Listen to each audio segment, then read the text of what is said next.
काही जर झालं तर हा बोर्ड निघणार नाही, आम्ही काढणार नाही. ते रक्ताचे पाड जर व्हायला लागले तरी आमची तयारी आहे. उतारा काढून आज तागायत उतारा तसा आहे. त्यामुळे ही आमची हक्काची आणि आमची स्वतःची जागा आहे मातंग समाजाची. समाजाच्या तरुणांना काहीतरी सांगून दिशाभूल करू नका. कुठल्या भामट्याचं काही ऐकून तुम्ही एक दोन समाजामध्ये फळी निर्माण करू नका. हा बोर्ड कोणत्याही पद्धतीत निघणार नाही. आष्टा शहर मातंग समाजाच्या वतीने हा इथं फलक लावलेला आहे.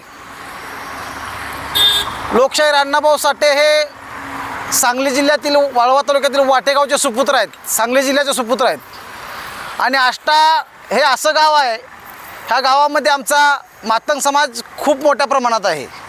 परंतु वेळोवेळी आम्ही प्रशासनाकडे मागणी करूनसुद्धा त्यांनी कोणत्याही प्रकारची दखल घेतलेली नाही.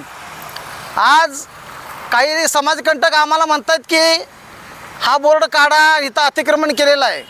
मला त्यांना एवढंच सांगायचं आहे की अतिक्रमण नसून आमच्या स्वतःच्या जागेवर जो मातंग समाजाचा मसवटा आहे हा 353/5 सर्वे नंबर 353/5 हा आम्ही उतारा काढून आज तागायत उतारा तसा आहे. त्यामुळे ही आमची हक्काची आणि आमची स्वतःची जागा आहे मातंग समाजाची पूर्वीपासूनची. त्यामुळं आम्ही ह्या जागेवरती हा बोर्ड लावलेला आहे. हा काही जर झालं तर हा बोर्ड निघणार नाही आणि कोणी तो काढण्याचा प्रयत्न करू नये. प्रशासनाला आमची एक विनंती आहे की गेली 100 वर्ष महार समाज आणि मातंग समाज हा अतिशय गुण्यागोविंदानं नांदत होता. परंतु काही समाजकंटक आहेत जे बाबासाहेबांचं नाव घेऊन दोन समाजामध्ये फूट पाडण्याचा प्रयत्न करत आहेत.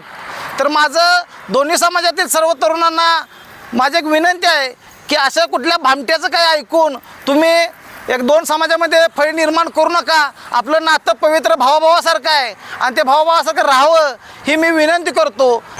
जे समाजकंटक हे लोकांना काहीतरी समाजाची दिशाभूल करून काहीतरी सांगून लोकांना ह्या तरुणांना उठवून बसवतात, त्यांच्या बुडाखाली किती अंधार आहे त्यांनी पाहावं.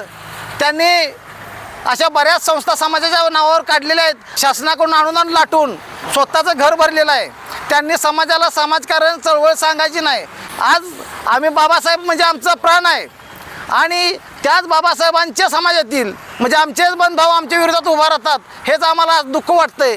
पण संघर्ष कुठं चालला आहे? संघर्ष आमच्यातच चालला आहे. आमचेच भाव आमच्यावर संघर्ष करायला लागलेले आहेत. तर हे कुठंतरी थांबावं. आमची लढाई ही प्रशासनाशी आहे. कोणत्याही जाती धर्माच्या विरोध नाही. आपण एकत्रित राहूया. फक्त एवढं सांगतो की हा बोर्ड कोणत्याही पद्धतीत निघणार नाही, आम्ही काढणार नाही. ते रक्ताचे पाड जर व्हायला लागले तरी आमची तयारी आहे.